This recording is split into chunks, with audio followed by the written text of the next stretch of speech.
निस्वरूप, निर्मल है, निर्विकल्प है, असंग है, निराधार है।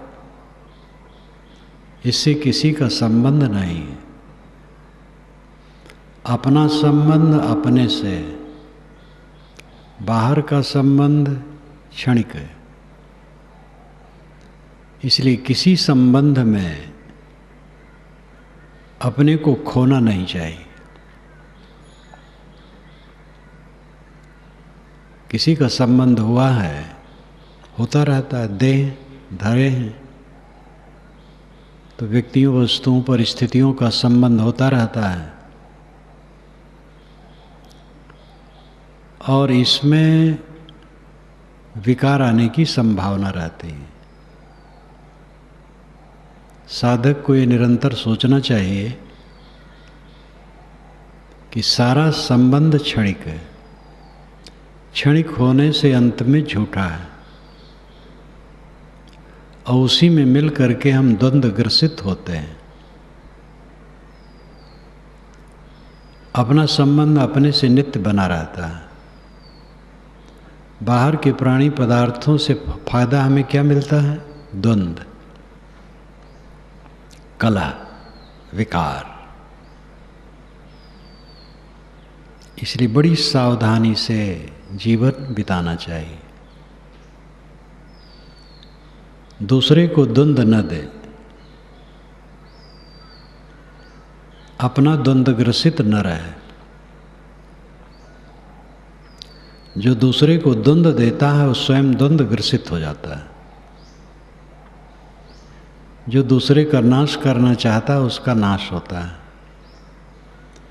दूसरे को नीचा दिखाना चाहता है उसका नीचा स्वयं हो जाता है। इसलिए सतत सावधान रहे। दूसरे को मन, वाणी, कर्म से द्वंद्व न दे। अपने ऊपर आए तो उसको सह ले और ये समझे बादल आते हैं जाते हैं, बादल स्थिर नहीं, फिर बादल शून्य हो जाते हैं। इसी प्रकार प्राणी पदार्थ परिस्थितियों के प्रपंच आते हैं और चले जाते हैं। इसमें अपने मन को क्षोभित न करें। अपना मन क्षोभित हो गया तो नुकसान हो गया। अपना मन क्षोभहीन है तो यही फायदा है। साधक के निरंतर ध्यान दे। किसी का कुछ रहा नहीं और किसी का कुछ रहेगा नहीं। ये क्षणिक जीवन में सफलता यही है कि अपने मन को बचा करके निकलते चलो। अगर आदमी से गलत हो जाए तो उसे पश्चाताप होता है। पश्चाताप का अर्थ होता है पश्चात ताप, पीछे मन की जलन। अपने से खोटी वाणी निकल गई, खोटा काम हो गया तो अपने को जलन होती, पतित को नहीं होती। कसाई निरंतर जानवर काटते हैं, दया उनकी मर जाती। जो एकदम झूठ बोलता रहता है, झूठ बोलने में उसको हिचक नहीं होती।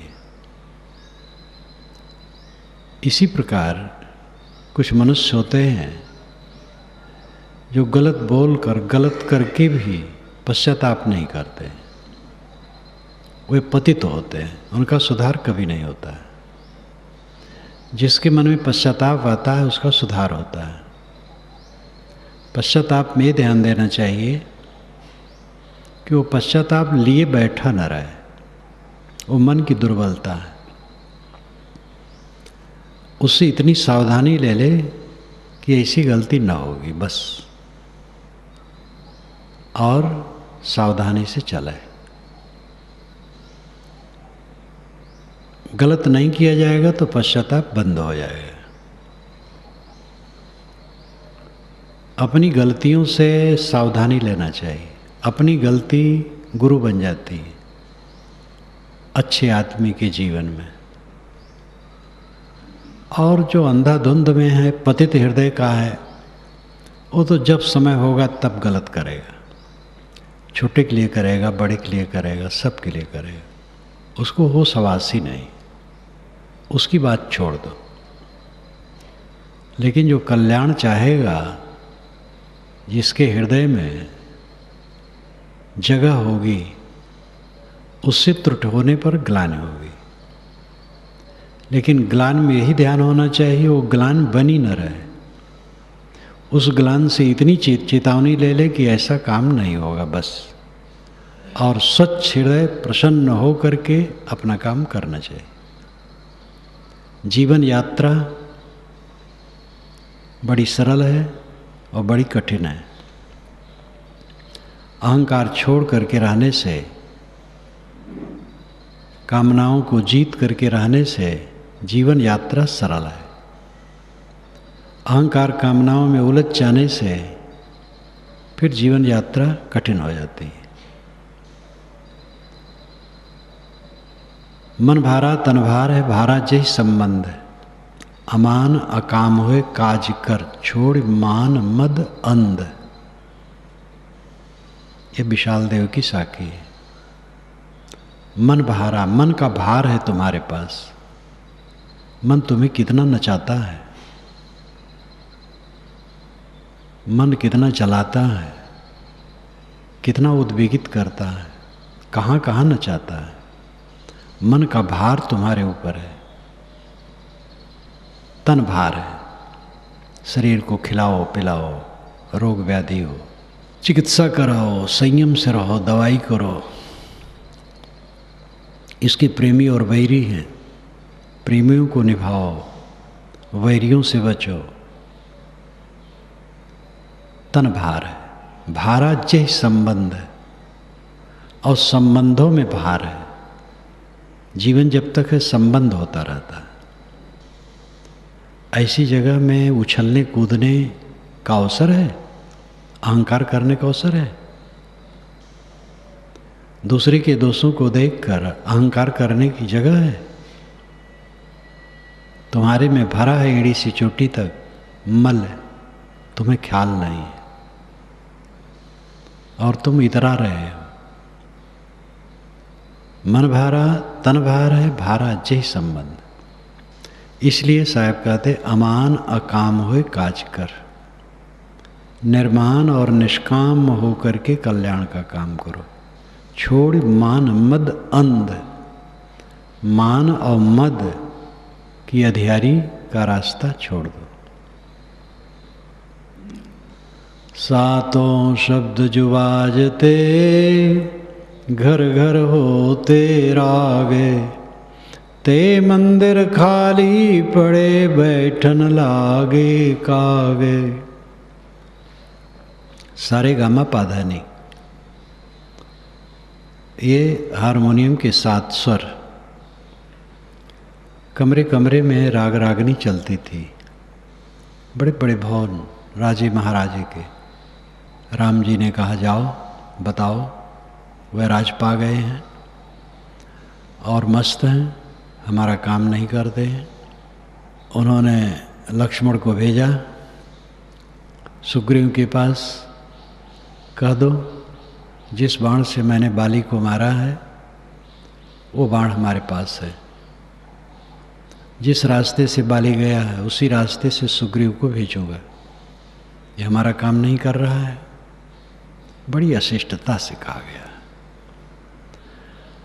लक्ष्मण गए हैं तो वहाँ पर वर्णन है। कब वर्णन करता है? भवन भवन से ध्वनि आ रही, बाजे गाजे संगीत।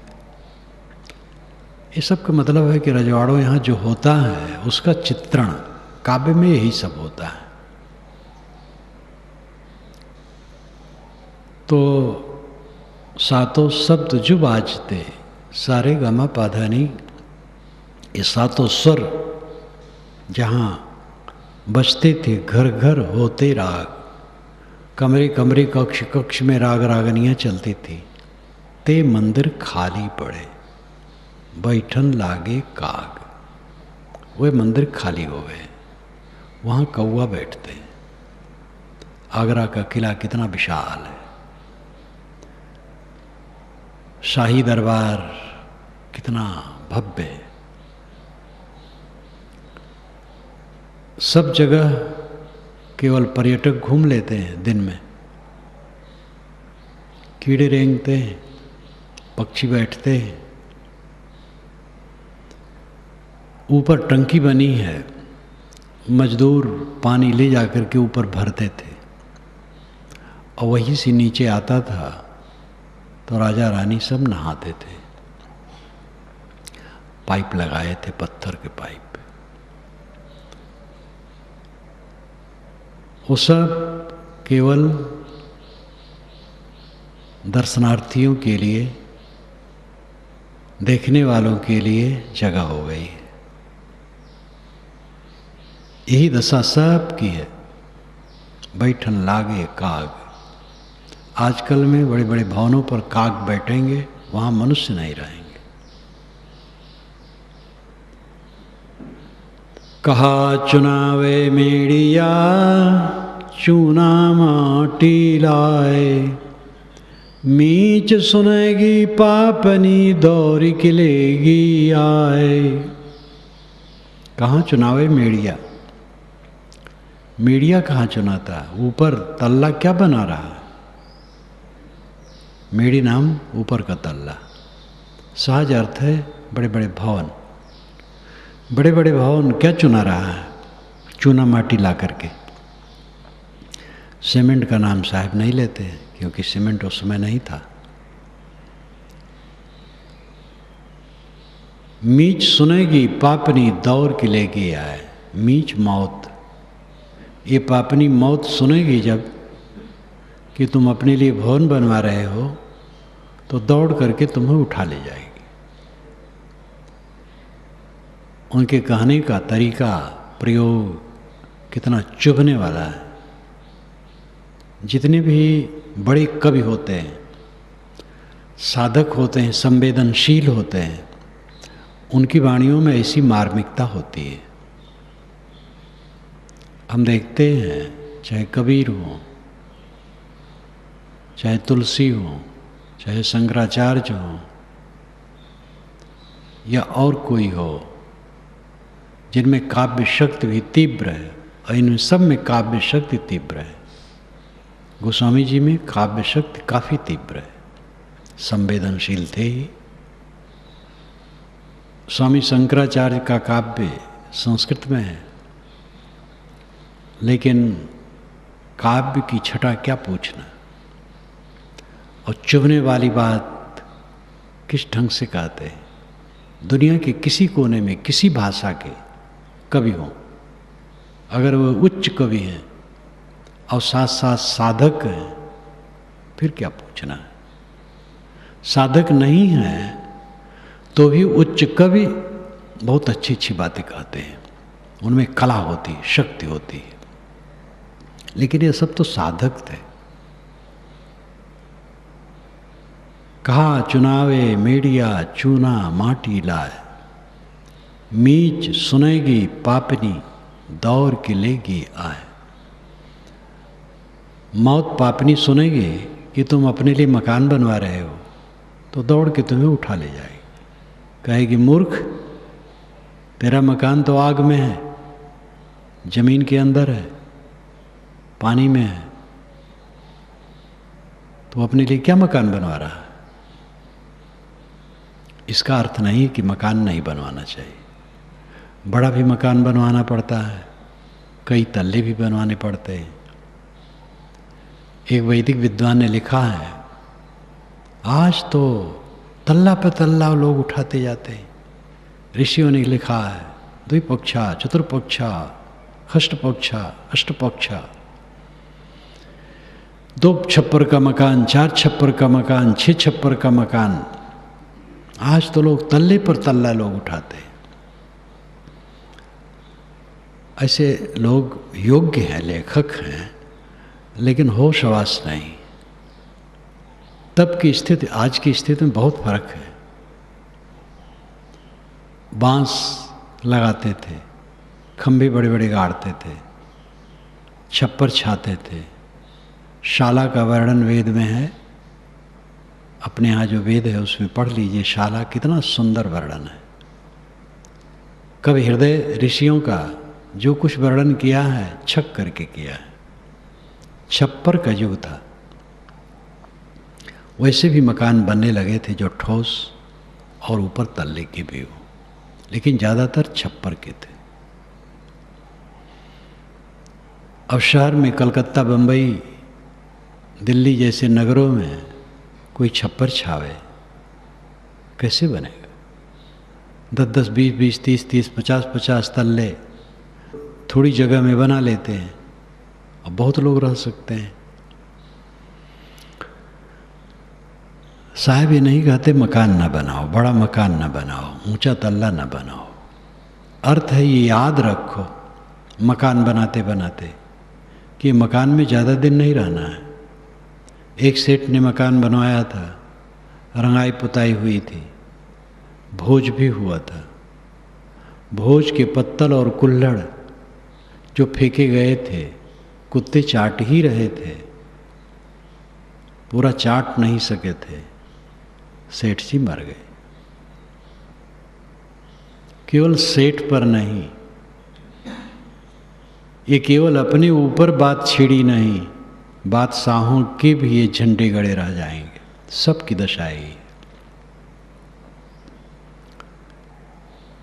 इसलिए उस बात पर भी ध्यान देने की ज़रूरत है। मकान बनवाओ, लेकिन मकान से निकलना है। भूला लोग कहें घर मेरा, इसीलिए साहब कहते हैं। एक ही बात पे हम भूल जाते हैं, मकान बना लिए अस्थाई हो गए। हम मकान में रहते हैं, कोई मकान बनवाया है, हमें योग्यता बन जाए हम ही बनवा दें। एक राजा घोड़ा पर बैठा सैर करने निकला था, खेत के मेड़ से हो कि उसका घोड़ा जा रहा था। एक 75 वर्ष का बूढ़ा पेड़ लगा रहा था खेत में। राजा घोड़ा रोक दिया, बुलाया, तुम्हारी क्या उम्र है? हुजूर 75 वर्ष। ये पेड़ लगाते हुए इसके फल कितने दिन में आएंगे? कि हुजूर 10 वर्ष के पहले नहीं आएंगे। कहे तो क्या तुम 10 वर्ष तक जियोगे? कि हुजूर मैं फल खाता हूँ, कोई पेड़ लगाया है फल खाता हूँ, इसलिए मैं भी लगा देता हूँ, कोई खाएगा। यही रास्ता ठीक है, काम करना पड़ता है, लेकिन मन उसी में रख लेना कि ये सच है, यही रहना है, ये धोखा है। हरदम अपने चित्त को उठाए रखना है इस संसार से। कहाँ चुनावे मेड़िया लंबी भीत उसारी, घर तो 3.5 हाथ घना तो 4.25। ऊंचा भवन क्या बनवा रहा है? लंबी भीत और लंबी वसारी,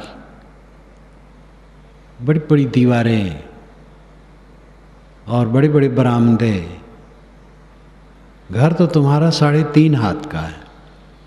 जीते मरते दोनों समय, जीते हो 3.5 हाथ में सो जाते हो, मरोगे अगर लेटाया जाए कब्र में तो भी वही 3.5 हाथ चाहिए। घना तो 4.25, ज़्यादा हो तो 4.25, बस हो गया।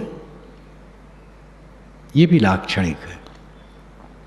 कोई रहने का मकान बनवाए तो 3.5 हाथ का बनवाए या 4.25 हाथ का बनवाए, ये राय साहब की नहीं है। साहब जहाँ रहते होंगे वो भी घर चाहे फूस का ही हो और खुला होगा। स्वामी शंकर ने जो वर्णन किया है अपने पदों में, तो मैं भाष्य करते हुए बीच में लिखता हूँ कि स्वामी शंकर का ये भाव नहीं है। तो जोर देने के लिए बात आती है, मन ही अविद्या है और कुछ अविद्या नहीं, ये स्वामी शंकर ने कहा है। तो मैंने लिखा ये बहुत गंभीरता से सोचने की चीज़ है। मन ही से मोक्ष भी होता है, स्वामी जी आगे कहते हैं। तो अशुद्ध मन अविद्या है, शुद्ध मन कल्याणकारी है। हाँ, मन अपने आप में झंझट है। मन न होता तो हमारे लिए संसार न होता, लेकिन मन है तो उसको शुद्ध रखना है। शुद्ध मन कल्याणकारी है, अशुद्ध मन अकल्याणकारी है। इसलिए मन ही अविद्या है का अर्थ यही है कि मन में जो राग द्वेष है वही अविद्या है। तो ये जो छंद होते हैं, चाहे किसी भाषा के छंद हो, कविता, छंद का अर्थ ही होता है ढका हुआ, उसमें सारा अर्थ खुला नहीं रहता है, क्योंकि छंद में थोड़े शब्द जोड़े जाते हैं। गद्य में खुला रहता है। गद्य भी कहीं काव्यात्मक होता है, इसलिए वो भी समझने योग्य होता है। समझ करके ही अर्थव्यवस्था होने से वो बोधगम्य होता है और लोगों को बोध देता है। जहाँ समझ करके काम नहीं किया जाता है वो ज्ञान भी अज्ञान बन जाता है। 5 तत्व का पूतरा मानुष धरिया नाम, दिनाचार के कारणे फिर रोके ठाम। 5 तत्व का पुतला, ये मानव शरीर, इसका नाम मानव रखा गया। दिनाचार के कारणे फिर रोके ठाम। 4 दिन की जिंदगी इसमें उलझ जाते हो और अपने कल्याण का रास्ता रोक लेते हो। जो कुछ मिला है कब तक रहेगा? कोई आपको तकलीफ दे रहा है, कब तक देगा? आप क्षोभित ना हो, अपने को संभालो, तब तकलीफ देने वाला भी हट जाएगा। वो प्रकृति का स्वभाव ही कोई स्थिर नहीं रहता है। आप उसको तकलीफ देने की न सोचो। कोई आपकी सेवा कर रहा है, सत्कार कर रहा है, कब तक संबंध है? थोड़े दिन का है, इसलिए उससे मोह न करो। कहीं अपने मन को अटकाओ मत। दिनाचार के कारणे फिर रोके ठाम। 4 दिन की चांदनी फिर अंधेरी रात। 4 दिन में ये सब जहाँ का तहाँ हो जाएगा। और यही समय है जिसमें तुम अपना रास्ता रोकते हो, वही समय कल्याण करने का है। प्राणी पदार्थों के उद्वेग में पड़ करके ये रतन तुल्य समय खराब करते हो, मन खराब करते हो, चिंतित रहते हो, पीड़ित रहते हो, असंतुष्ट रहते हो। और जिसका संबंध वो रहेगा नहीं। पिछले वाला कहाँ रहा? पिछले वाले समयों में जहाँ जहाँ मैं रहा, वहाँ वहाँ प्रेमी मिले, वैरी मिले, विरोधी मिले, अनुकूल मिले, कोई नहीं रहा। आज का भी कोई नहीं रहेगा। इसलिए अपने मार्ग को न रोको, धुनो अपने मन को रात दिन। दूसरे को न देखो दूसरा क्या करता है। दूसरा कोई बहक रहा हो तो प्रेम से चिता दो। तुम्हारी शक्ति हो तो, न शक्ति हो तो अपना काम करो। दूसरे को न देखो, अपने को देखो। अपने मन को धुनो, अपने मन को शोधो। आपके मन में तकलीफ है, वो आपके मन की कसर है, दूसरे कसर नहीं। दूसरा तो जैसा है अपना स्वभाव बरतता है। आप अपने मन की जो तकलीफ है स्वयं अपना दोष समझो, उस दोष को निकालो। पाकी खेती देख के गर्व किया किसान, आज हूँ झोला बहुत है घर आवे तो जान। पकी खेती देख करके किसान ने गर्व किया। साहब कहते गर्व न करो, जब घर में आवे तब समझो। गेहूँ बोया गया तो बच्चे ने कहा पिता से, गुड़ रोटी तो अब खाने को मिलेगा पिताजी। कहे बेटा अभी बोया गया है, वही तो बहुत समय है। गेहूँ काटा गया, पिताजी अब तो मिलेगा। कहे बेटा अभी क्या पता है, मीजा गया, वसाया गया, पीसा गया, पिताजी अब तो खाने को मिलेगा। कहे बेटा काम करते रहो, कुछ पता नहीं। रोटी बनी, थाली में रखी गई। लड़के ने कहा पिताजी अब तो खाने को मिलेगा। कहे बेटा ठीक है, कुछ पता नहीं। इतने में आग लगी घर में, पिछवाड़े रोटी तोड़े थे, फेंक करके दौड़े और आग बुझाने में लग गए। ये कहानी है।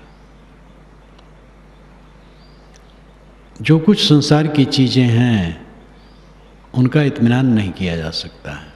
कब क्या होगा कोई नहीं जानता, सब क्षणिक क्षणिक क्षणिक। इसलिए गर्व मत करो, अहंकार मत करो। अजू झोला बहुत है, झोला विघ्न बाधाएं, नाना विघ्न बाधाएं, घर आवे तब जान। दुनिया की चीज़ों में अपनी सुवस्था नहीं है, कल्याण के काम में पूरी सुवस्था है। ये सबको विश्वास होना चाहिए। और साधक इसको सहज समझ सकता है अगर साधना करता है तो। साधना नहीं करता है तो नहीं समझ पाएगा। जो साधना करेगा वो समझ पाएगा। साधना करने वाला देखता है कि हमारे मन में उद्वेग आता है और लगता है ये उद्वेग सार्थक है, और ये उद्वेग कैसे जाएगा। लेकिन साधना द्वारा जो उद्वेग शांत हो जाता है और फिर प्रसन्न हो जाता है, तब उसको लगता है कि हमारे मन का बादल था, यथार्थ नहीं था, हमारी भूल थी। फिर इस प्रकार वो कुश्ती लड़ते हुए जीवन में चलता है तो आगे आगे उसको अनुभव होता चला जाता है। इसलिए कभी जब कोई बात आती है तो समझता ही झूठ है। अभ्यस्त हो जाने पर, पूर्ण प्रवीण हो जाने पर सारे संस्कारों का धुर्य धुर्य हो जाता है। उसके सामने कुछ टिक ही नहीं सकता है। साधना करने में लगे तो अनुभव होने लगेगा। जो साधना नहीं करेगा उसको अनुभव नहीं होगा। उसको तो लगेगा कि जो मन का विकार है, मन का दलदल है, ये यथार्थ है और ये खत्म नहीं हो सकता है। काम वासना मिट नहीं सकती, इस प्रकार का भ्रम होगा। लेकिन साधना द्वारा जो निरंतर आगे बढ़ता जाता है, इसका अनुभव करता है, तो पूरा मन सुबह संतुलित, सरल, पवित्र करने का अधिकार हर इंसान को है। कल्याण के काम में ही आपकी पूरी स्वतंत्रता है और किसी बात में आपकी स्वतंत्रता नहीं है। सबसे अपने को अच्छा कहलाने की चेष्टा तो सबसे बड़ी भूल है। कौन किसको अच्छा कहने के चक्कर में पड़ता है?